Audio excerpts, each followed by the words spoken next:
para falar hoje sobre a número 10, que é o resultado do trabalho depois de 10 anos de Dona Coisa.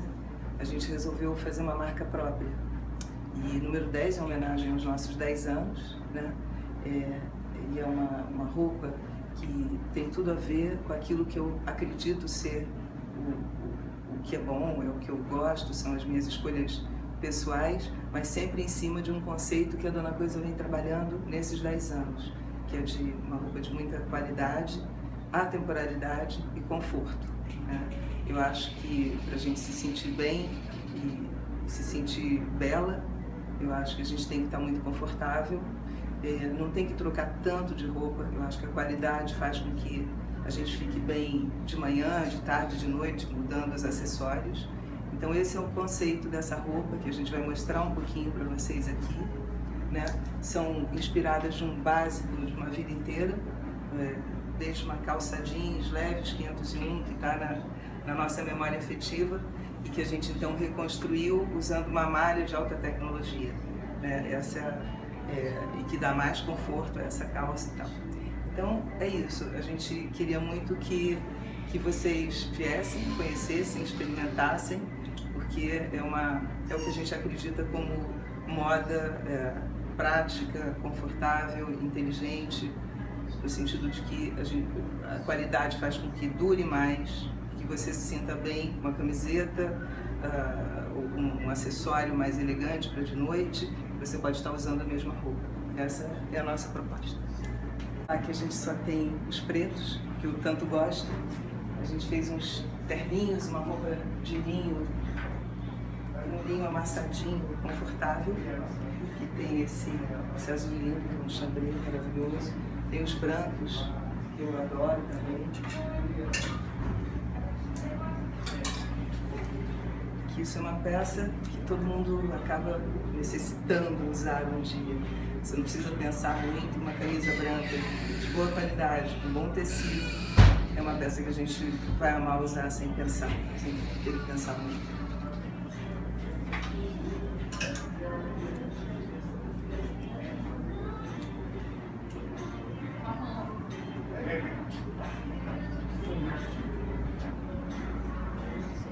Então por hoje é isso, até a próxima vez, até mais.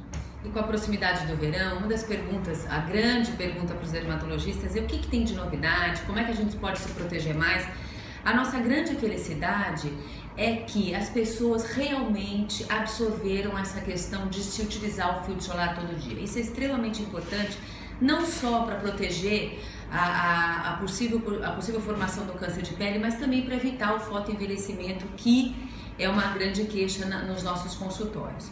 E uma grande dica, principalmente para aquelas pessoas de pele mais clara, que além de utilizar o filtro solar e já tiveram câncer de pele, tem manchas ou tem medo de se expor ao sol mesmo com filtro solar, ou aquelas pessoas que fazem práticas ao ar livre, que gostam de ficar um grande período se expondo ao sol, seja na água, seja praticando o seu exercício na areia, ou até em piscina e clube, você tem a opção da utilização das roupas com tecnologia à base de filtro solar. Isso é extremamente interessante para essas pessoas que gostam e não querem deixar de ter esse prazer de se expor mais ao sol. Então esses tecidos, eles protegem mais, eles têm uma tecnologia toda aprovada, principalmente pelos órgãos competentes australianos. Nós temos disponíveis aqui no Brasil grandes marcas que proporcionam esse conforto maior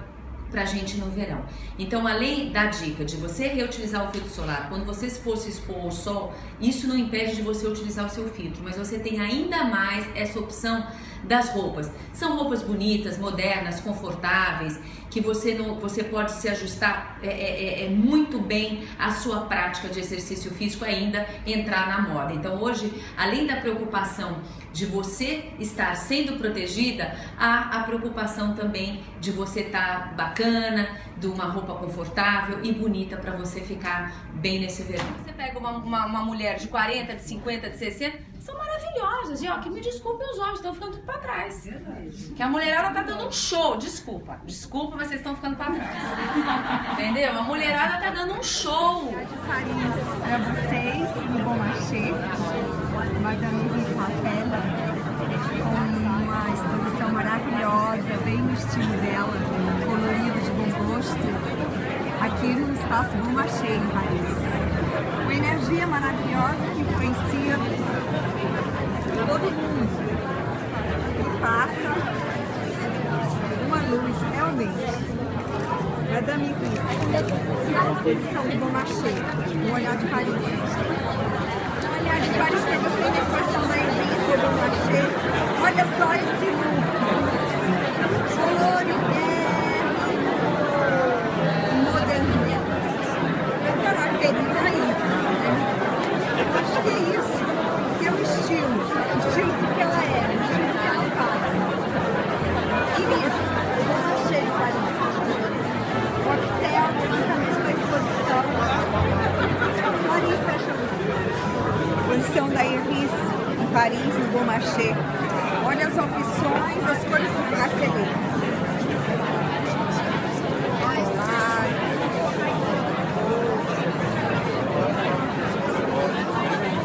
Hotel de lançamento só vem quem tem que vir. Vitrines maravilhosas, semana do Fashion Week. Paris, Bon Marché. Vou olhar de Paris para vocês.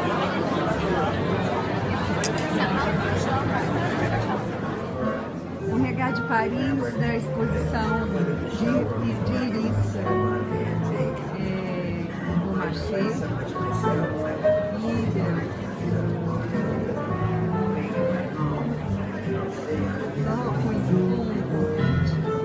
Vitrines interessantes.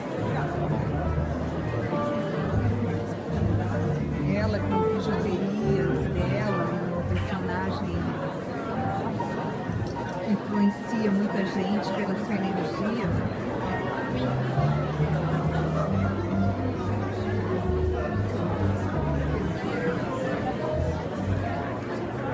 Exposição Iris, Bon Marché.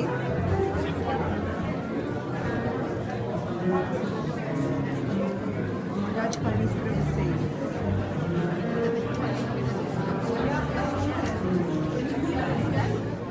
Então, pronto para viajar comigo?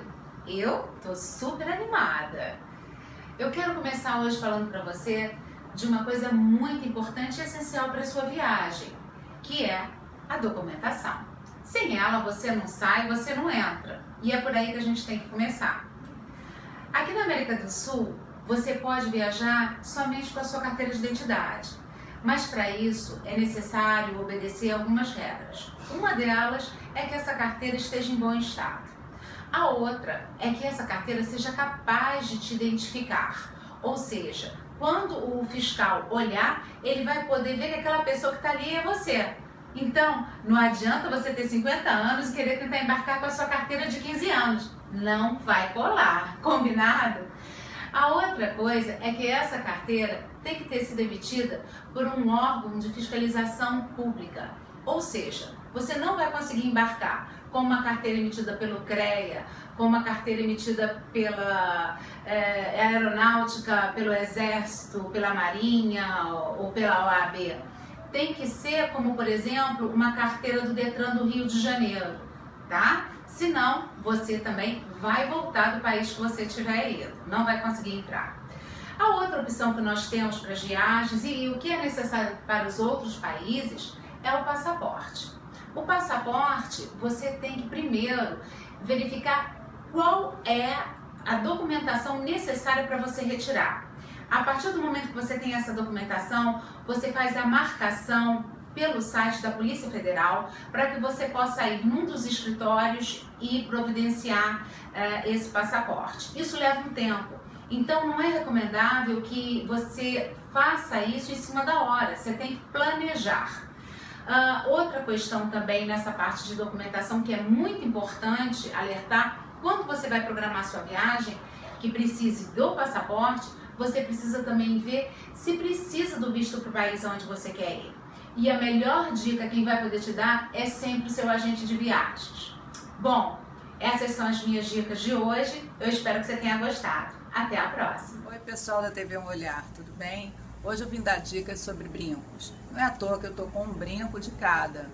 Eu vim falar sobre altura e tamanho de brincos. Até para os homens mesmos que gostam de dar presentes para as mulheres, que nós adoramos ganhar, não é mesmo? Então, o que difere a altura de um brinco para a mulher? Não é a estatura, nem o cabelo comprido. O importante é vocês verem essa altura do pescoço. Esse brinco aqui, por exemplo, para mim, ele está confortável, mas eu poderia até usar um brinco um pouquinho mais comprido.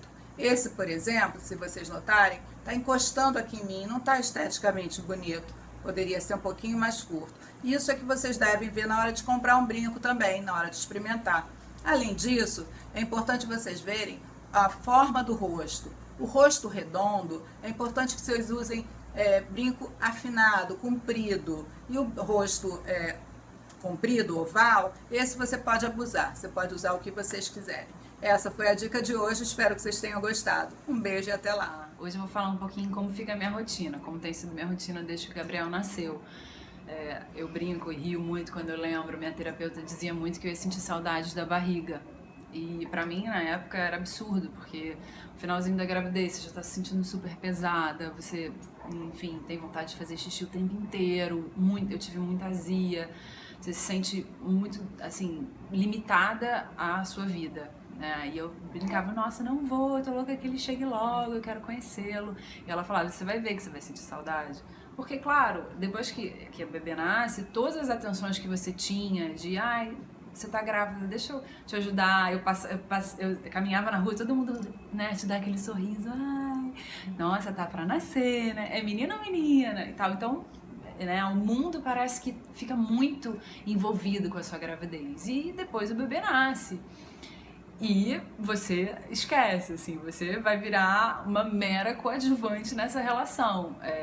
E ainda dizem, né, ainda te visitam na maternidade, ainda vão dizer que seu filho não tem nada a ser, que ele é super parecido com o pai. Então, assim, isso pra uma mãe escutar é assim, não, pelo amor de Deus, pelo menos a orelha tem que ser parecida comigo. Né? E tem sido assim, porque é uma relação muito simbiótica, né? Essa de mãe com filho nesse comecinho, principalmente para quem tá amamentando, né? Eu amamento, então muitas vezes eu tenho a impressão de que eu sou um par de peitos, né? O Gabriel, ele tá sempre, enfim, ele tem muita fome, ele tem uma necessidade de ficar comigo, e eu tenho necessidade de ficar com ele, mas a sua vida, ela vai mudar e você tem que se adaptar a essa nova realidade.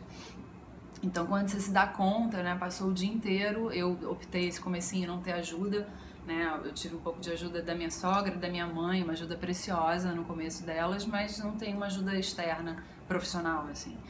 E quando você vê, no final do dia, você não tomou banho, você, assim, não fez xixi, você tá toda azeda, golfada, e aquela criança, né, ela quer mamar mais, ela não quer dormir, ela tá com cólica. Então, realmente você saber ter você tentar de alguma forma ter esse equilíbrio, que poxa, ele dormiu, tenta dar uma dormida também. É muito difícil, porque o sono muitas vezes não vem, mas tenta ter, se você tem uma janela de tempo no seu dia, é muito legal você aproveitar da melhor forma possível, tomar um banho de 5 minutos, né, ou ir ao banheiro. Então isso é um equilíbrio que eu acho que toda mãe precisa buscar nesse comecinho da maternidade. Gente, é isso. Agora eu vou dar uma mamar pra ele, tá na hora já. Até a próxima.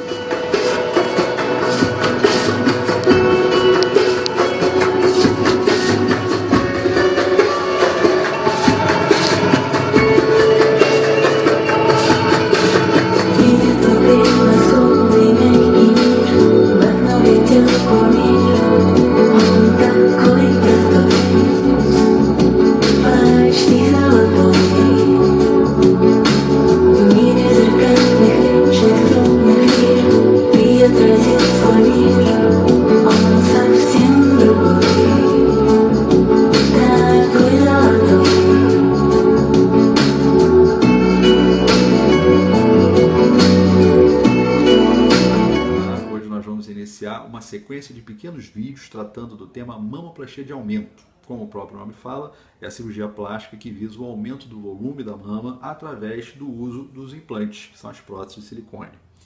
Essa cirurgia é uma cirurgia muito badalada, muito realizada. É a segunda cirurgia, logo após a lipoaspiração, que mais realizamos dentro da especialidade. E não é à toa. As próteses não são um modismo, elas realmente vieram para ficar, né? A mama tem para a mulher uma repercussão psicológica e emocional muito intensa, muito além do que elas próprias podem imaginar. E a perda ou a ausência do colo não costuma ser uma situação bem resolvida, pelo menos para a maioria delas. E é nesse contexto que os implantes se apresentam como uma ferramenta altamente eficaz, né, no sentido de devolver o colo e resgatar essa tão importante autoestima. Por isso que não é raro, aqui no consultório, de tempos em tempos, eu escutar expressões do tipo: poxa, por que eu não fiz isso antes? Quanto tempo eu perdi? Porque realmente é a sensação que dá, né? A prótese realmente ela é motivo de felicidade para as mulheres. Além disso, existem outros fatores, principalmente a recuperação. As próteses têm um retorno, a cirurgia de prótese tem um retorno muito breve às atividades de rotina, e isso faz com que as pessoas não tenham grandes prejuízos geralmente no trabalho. As incisões são pequenas, são um pouco doloridas e, na verdade, isso aí a gente vai deixar para um próximo vídeo. Nos vemos até lá. Meu nome é Lili Varela. Olá, Lili Varela. Eu tenho uma grande surpresa para vocês hoje. TV Um Olhar em São Paulo. Olha, hoje a gente vai ver uma coisa que é o acervo em transformação. O que a gente vai ver?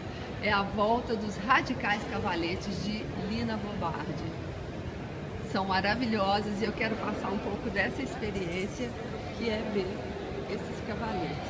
Bom, o museu foi aberto em 1947 pelo Chateaubriand e ele chamou o Pietro Maria Bardi para ser seu curador.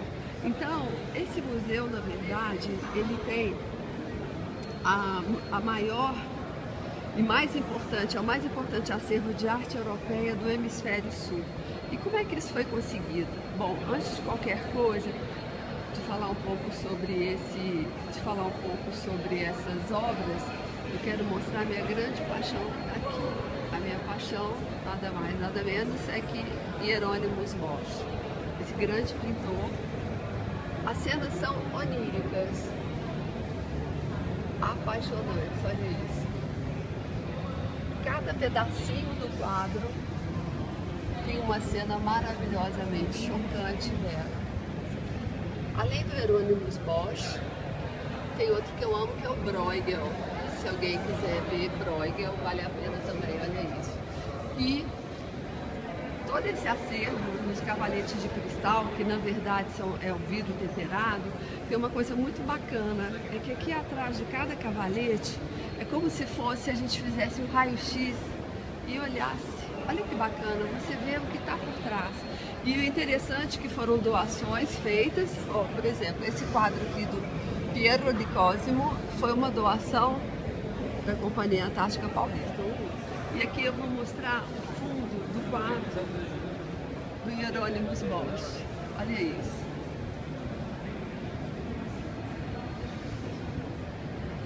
Esse não foi doação de ninguém. É maravilhoso. Então você poder ver as obras de arte de uma forma como se você estivesse assim, com ela na sua casa ao vivo e a cores.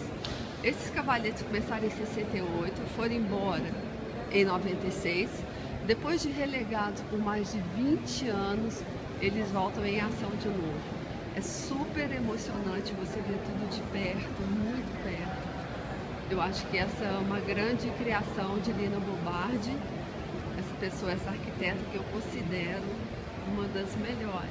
Eu acho que foi um grande lance e é muito ousado tudo isso. Então é isso, fica aqui a dica da TV Um Olhar para você conhecer algumas coisas de São Paulo. Vale a pena ver. Terça-feira, gente, é de graça, tá? Bom, hoje eu vou dar uma dica para vocês, de um almoço rápido, um lanche, na verdade, almoço rápido, que tudo que você tiver em casa, você vai servir. Então, aqui, queijo, salame, salmão, um outro queijo maravilhoso de ovelha com figo, aí umas torradinhas de super saudável. Tomatinho, o ghee maravilhoso, que eu acho que a gente não pode esquecer que é divino, vai bem com tudo. Sabe uma coisa que é maravilhosa, a ideia? Já que a gente está no final do dia, já sei que a gente tem que botar uma velinha aqui para a hora que precisar. Uma cenourinha ralada, queijos, um vinho rosé, muito dos bons, e um queijo fresco de ricota, água de coco para tomar junto com o vinho, que eu acho que é uma boa. E os azeites. Os azeites são sempre bem-vindos. Onde que a gente pode colocar? Eu acho que a gente podia pegar... Sabe, é tudo tão legal, tudo tão bonito, que aonde a gente coloca, isso fica legal, mano. Acho que a gente podia pôr aqui, sabe, uns potinhos ou retrôs, antigos, ou de designers como Carlo Fontes, que eu adoro. Cestas que você compra nos lugares que você vai viajando. Essa coisa de inventar, olha que delícia. É uma lata de manteiga argentina que se transformou em um vaso de flores. Estamos aí, curtindo uma. Olá! Hoje nós vamos falar de um tema super importante em oftalmologia, que são as lentes de contato. A gente sabe que o uso de lente ficou um pouco banalizado nos últimos tempos. A gente tem visto muitas complicações de um uso muito mal orientado ou não orientado por um profissional experiente. Então, é importante a gente saber que a lente de contato deve ser adaptada por um médico oftalmologista, por alguém que tenha experiência e que possa indicar o melhor tipo de lente, a melhor forma de ter cuidado com as lentes. Eu trouxe para título de ilustração alguns tipos de lente. A gente tem, por exemplo, isso é uma lente rígida, que é muito pequenininha e ela é feita de uma substância como se fosse um acrílico, e ela é indicada para pacientes que têm determinado tipo de grau, principalmente altos astigmatismos. A gente também tem as lentes gelatinosas, que são as lentes mais comuns da gente ver por aí, que, diferente das rígidas, são lentes muito molinhas, são mais flexíveis, mas que também têm uma indicação muito precisa. Dentre as lentes gelatinosas, a gente tem as de uso descartável, as de uso prolongado. Então, o que não falta é oportunidade de se usar lente de contato, mas é importante que isso seja feito com muita responsabilidade. Uma das coisas mais importantes do uso de lente é saber cuidar das lentes. Então, é importante que o estojo das lentes de contato seja sempre muito limpo, seja sempre um local que seja feita uma asepsia com frequência. Isso é muito importante. Que se use substâncias, a gente tem hoje várias substâncias no mercado que são desenvolvidas exatamente para fazer a asepsia da lente. Então, sabendo usar, sendo bem orientado, sendo bem adaptado por um profissional, a gente sabe que não existe nenhum risco em usar lente de contato. Mas quando esses cuidados não são tomados, é claro que as consequências podem ser graves. Até o próximo. O olhar hoje vai ser um olhar de Bel Santos. Uma mulher bacana, bonita, elegante, super inteligente, que é minha vizinha. Eu resolvi fazer alguns vídeos que retratam o cotidiano do seu vizinho, que às vezes ele nem conhece. E são pessoas tão incrivelmente bacanas, com um trabalho tão bacana, que eu resolvi fazer esse apanhado durante esses 3 ou 4 primeiros vídeos, serão sobre os vizinhos. Então vamos ver o que a Bel vai dizer pra gente. Oi! Hello, tudo bem, vizinha? Essa é a Bel. A Bel faz parte de uma ONG, e aí eu queria que ela nos dissesse um pouco sobre essa ONG e o porquê de você estar nessa ONG até hoje. São muitos anos já, né? Muitos. Primeiro, uma alegria. O Flamarion é um vizinho querido, é daqueles vizinhos que você vê passar e fica morrendo de vontade de conversar. E no primeiro olhar que ele te dá, você agarra e vira o melhor amigo. Eu me chamo Bel, eu estou nessa ONG há 20 anos, mas desde os meus 14 anos. eu trabalho para fazer alguma coisa para melhorar a minha vida e a vida de quem está em volta de mim. Porque eu nunca acreditei que a minha vida poderia ser melhor se eu não melhorasse a vida para as outras pessoas que convivem e que habitam esse planeta comigo. Eu trabalho numa organização não governamental que se chama IBEAC, Instituto Brasileiro de Estudos e Apoio Comunitário, que é uma organização que trabalha para o fortalecimento de mulheres e de jovens para transformarem as suas vidas e a sua comunidade. O que me levou para esse trabalho, eu sou educadora social, foi principalmente à medida que eu fui me descobrindo e que eu passei a não ter vergonha de quem eu era, né? Passei a não me envergonhar de ser uma mulher negra, moradora de periferia, perceber que aquilo que poderia ser uma desvantagem virava uma vantagem, né? Esse empoderamento feminino me fez trabalhar com a representação feminina com as crianças pequenas. Então, a partir daí, eu passei a levar a literatura negra para a escola, conhecer personagens negros, conhecer bonecas negras, porque representatividade importa. Quando a gente se vê representado nos vários lugares, a gente começa a olhar e falar, não, isso aqui me pertence, isso aqui também pode ser meu. E é desse jeito que eu vou trabalhando. Então, cada vez que eu conheço gente interessante como Flammarion, eu carrego e levo lá para conhecer as pessoas. Faz 8 anos que eu e algumas amigas temos concentrado as nossas ações em Parelheiros, que é extremo sul da cidade de São Paulo, uma região pouco conhecida pelos paulistanos. Então todo mundo que eu conheço, é lindo, né? E que é uma região linda, lindo aquilo, está dentro de um polo de ecoturismo da cidade de São Paulo. Todo mundo que eu conheço eu carrego e levo para lá. Então o sentido do que eu faço é diminuir as distâncias, né? As distâncias geográficas, as distâncias ideológicas, é fazer as pessoas se encontrarem. Então, e o mais legal disso é aquela história toda de você leva os escritores para lá. Você já levou a Márcia Tiburi, já levou... Hoje levamos Cidinha da Silva, Luiz Rufato. A gente não tem medo de perguntar para as pessoas, de conversar. Se elas topam. Se elas topam ir para Parelheiros. É muito bom essa coisa. Você topa isso, aí a pessoa toma um susto e se ela é do bem, ela vai. E ela pergunta, por que não? Né? Enfim, colocar forças e energias para uma coisa bacana, né? Que está rendendo, que está fazendo a diferença. Você falou nessa coisa de bonecas negras. Essa semana eu procurei... eu estou fazendo um trabalho e aí procurei bonecas e apareceu um cara na África, na Nigéria, que ele foi dar um presente para a sobrinha e ele procurou uma boneca para dar de presente. E aí só tinha as bonecas loiras e ruivas, as branquinhas. Aí ele perguntou para a sobrinha, por que você gosta dessa boneca? Ah, é porque eu gosto mais dessa... Não, eu vou te dar uma boneca negra. Ah, tio, isso não existe. Mas eu prefiro a Barbie. Ah, mas por quê? Ah, é porque ela é linda. Olha os cabelos dela. Olha a roupa dela. Quer dizer, era completamente ao contrário da realidade dos negros da Nigéria.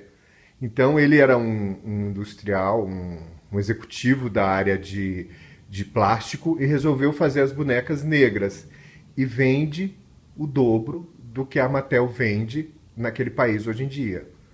Até por conta disso, a Mattel hoje tem fortemente lá uma concorrência com ele de bonecas negras. Mas a dele faz mais sucesso, porque elas todas têm roupas de tribos, são lindas, são lindas. E é muito engraçado isso, né? Essa coisa da criança se ver num modelo que vendem para ela desde que... Bem, hoje a gente falou sobre a religião, sobre a coisa, né, que a gente acaba aceitando e tendo como certo algumas coisas que a gente desde pequeno é criado e pensando como um entendimento certo, né? Enfim... Mas eu achei linda essa história das bonecas negras. Aqui no Brasil tem pouco, Bel. Tem pouco, né? Quem produz mais é uma produção muito artesanal ainda. Tinha uma na Vila Madalena, a Preta Pretinha, que é maravilhosa, ela é uma figura. No Rio de Janeiro tem Era Uma Vez um Mundo, o casal Melquíades, que faz também essa produção. Porque a gente fala assim, representatividade importa, né? Então, se eu não posso achar que o bonito, que o divino, que o aceitável é qualquer coisa longe de mim, né? Eu preciso olhar e me reconhecer naquilo que eu me vejo. Entender aquilo, né? Entender aquilo. A gente vai gostar mais da gente mesmo se cada um de nós pode estar associado àquilo que é bonito, que é divino. Você falou há pouco da história do bonequinho negro do Star Wars. Eu sou totalmente fora dessa coisa de Star Wars. Eu nunca curti muito, assim, eu nunca vi. Eu não acompanho muito, mas aconteceu, né, um caso recentemente, né, o Finn, que é o boneco negro. Uma amiga nossa, Jaciane Melquíades, ela tira uma foto do filho com o boneco e escreve, porque representatividade importa. Sim. E viralizou essa foto nas redes sociais, as pessoas começaram a curtir, porque esse menino é lindo, e com o boneco negro segurando, e alguém fez uma denúncia de pedofilia, que foi uma estratégia para tirar aquela imagem. Aí o Facebook bloqueou, e aí o efeito foi ao contrário, porque aí muita gente que trabalha com esse tema, no final ele até recebeu... Mas que teria de pedofilia é coisa ridícula. Loucura, né? No final ele recebeu até uma mensagem do ator que trabalha no filme, que bárbaro, falando da alegria que foi ter tido, saber que a figura dele é inspiradora. Que bacana isso. É muito legal isso. E como é que você vê essa história dentro da biblioteca, que você faz parte de como é que se diz? Tem uma biblioteca em Parelheiros com as crianças. Todas são negras, 50%, 20%, está dividido, ou são crianças que estavam, que hoje não são mais crianças, que eu conheci, que são todos adultos, viajando para a Europa e entrando em faculdade, sendo padres. Então, quando você entrou lá, eram todos crianças, à margem da sociedade? Como é que funciona? Como é que é a história da biblioteca? Quando nós chegamos em Parelheiros, né, em 2008, nós chegamos porque a gente queria concentrar nossas ações num território que precisasse de gente, né? Um território que tivesse indicadores ruins, que tivesse poucas políticas públicas e mobilização social. E aí nós encontramos uma garotada na faixa dos 13, 14 anos que se encontrava na quadra da escola no final de semana e ficavam lá, porque não tinha nenhum outro lugar para eles usarem na escola e no bairro. E conversando com eles, a gente chegou a essa ideia de criar uma biblioteca. Hoje é a Biblioteca do Cemitério, mas antes essa biblioteca foi numa unidade de saúde. Hoje ela fica dentro do cemitério do Colônia, uma área que a gente ocupou, transformou. Você conhece. Conheço bem, já dei aula lá. É linda, você já deu uma aula linda lá, nossas caixas literárias. E hoje esses meninos estão com 21, 22 anos, construindo outros caminhos, e eles decidiram, nós não queremos ir embora daqui. A gente quer construir possibilidades aqui onde a gente mora. Então eles têm ido para a faculdade, tem 3 fazendo pedagogia, um fazendo agora serviço social, e é muito bonito. Tô com essa cara aqui meio cansada, porque eu estou chegando de lá, passei hoje o dia inteiro com eles, com a escritora Cidinha da Silva, e eram quase 30 jovens na biblioteca, conversando com uma autora sobre o processo criativo e de produção, e querendo entender como é que algumas pessoas podem trilhar um caminho, né, um caminho acadêmico, um caminho de produção literária ou artística, e não esquecer a sua origem, não esquecer a sua comunidade. Então eles diziam para Cidinha, você é inspiração para a gente, é isso que a gente quer. Que bom, e você também é inspiração, né, Bel? Porque você, sim, não é de uma família rica, não saiu de uma mansão para se jogar, você vem também da periferia, né? Tem essa toda a função dessa negritude, né, que as pessoas têm. Infelizmente as pessoas ainda têm um preconceito, né? Existe o preconceito com os gays, com os negros, com os índios, com tudo, né? É um país tão preconceituoso, mas que eu espero que a coisa esteja mudando, né? Eu acho que as pessoas hoje são mais conscientes, mas o preconceito ainda impera. E é complicado também essa função de você estar num lugar, sair dele e não olhar para trás, né? Saber, putz, eu vim dali. E esse seu trabalho é muito legal, esse trabalho de olhar para trás, saber que muita coisa pode mudar. E você fez mudar. E você também é inspiração. Você está falando da Cidinha, mas eu acho que para eles, eu convivi bastante tempo com eles, e tem uma mãe deles, né? É a mãe Bel, que não tem cor, que não tem sexo, só tem aquela coisa de ser a pessoa inspiradora.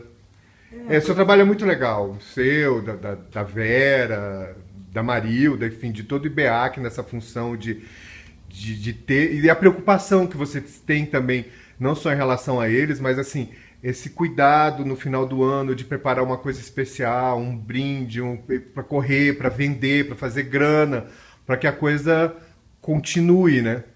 Porque hoje em dia tem que se virar nos 30, a cada 30 segundos, né? Porque é difícil, grana hoje para se manter é complicado. É dificílimo, né? Você foi um dos parceiros, né, que ajudou Imagina, a gente é um prazer. a enxergar. Ainda né? temos aula de joalheria contemporânea. Joalheria, que agora tem um grupo, né? Então você, deixa eu terminar de contar essa história, você criou a primeira obra de arte, né, pra gente, que viraram almofadas e que a gente distribuiu para parceiros para fazer a doação, isso em 2014. Você fez isso conosco. Em 2015 você convidou a Sônia Mena Barreto, que também doou uma arte, que nós fizemos uns cadernos. Ficaram lindos, que ficaram maravilhosos. Tomara que você traga outros artistas. Não, mas isso aí, artista é o que não falta. Para ser gente parceiros. Do bem, E agora a gente tem esse grupo de mulheres que chamam Sementeiras de Direitos. Eu ia te perguntar delas.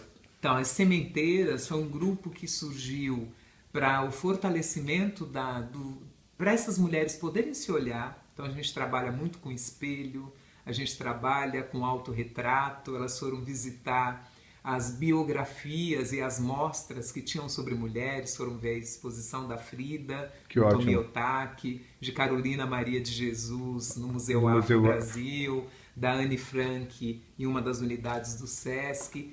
E a gente vem trabalhando com esse grupo há mais de um ano. Foi um apoio que o Consulado da República Federal da Alemanha deu para a gente. Nós tivemos a Márcia Tiburi conosco, fechando uma etapa, discutindo a questão do feminismo. E esse grupo percebeu, né, que faz parte do empoderamento do feminino se encontrar e também pensar alternativas de geração de renda. Essas mulheres, né, elas querem também ficar mais tempo na sua casa, com a sua família. Curtir a casa. E elas vêm ser empregadas domésticas ou trabalhar em outras atividades de serviços gerais aqui no centro. Parelheiros está a 60 quilômetros do centro. Então elas gastam 4, 5 horas no transporte, mais as horas de trabalho e chegam e ainda tem tarefa lá. Então nós estamos numa fase pensando alternativas de geração de renda para essas mulheres. Está aí no forno uma oficina de sling, porque a gente descobriu quando o sling, aquele pano canguru, quanto isso tem mudado o contato e a proximidade entre mãe e bebê, filho. Esse batimento do coração próximo um do outro, o contato de olhar, isso diminui violência, isso diminui a falta, né, de proximidade entre os adultos e as crianças pequenas. Nós estamos construindo essa casa do brincar e vai ter junto uma produção de sling. A nossa ideia é que as pessoas aqui do centro comprem um sling e doem um outro para uma mãe de Parelheiros. Que bárbaro! Então tem já esse projeto que começou, nós já compramos a máquina, já temos os tecidos e as costureiras. Uma outra alternativa com uma amiga que você apresentou também pra gente aqui no prédio. A Letícia, é verdade. Com a Letícia, a gente acabou de escrever um projeto para o Conselho Britânico e foi aprovado. É um projeto que é sementeiras colhendo açaí e cambuci. A região de Parelheiros é uma rota do cambuci e do açaí da palmeira Jussara. E com a Letícia, a nossa ideia é ter pelo menos uns 3, 4 produtos para serem comercializados com essas frutas. E depois vão ter as joias. Vamos ter um monte de coisa esse ano. Um monte de coisa. Essas sementeiras vão colher muita coisa aí na Vamos colher muitos frutos. Bel, muito obrigado pela sua entrevista. Eu espero que as pessoas gostem e que isso realmente se transforme em frutos que a gente possa ainda esse ano colher. Tá bom? Um beijo. Brigadão. Muito obrigada.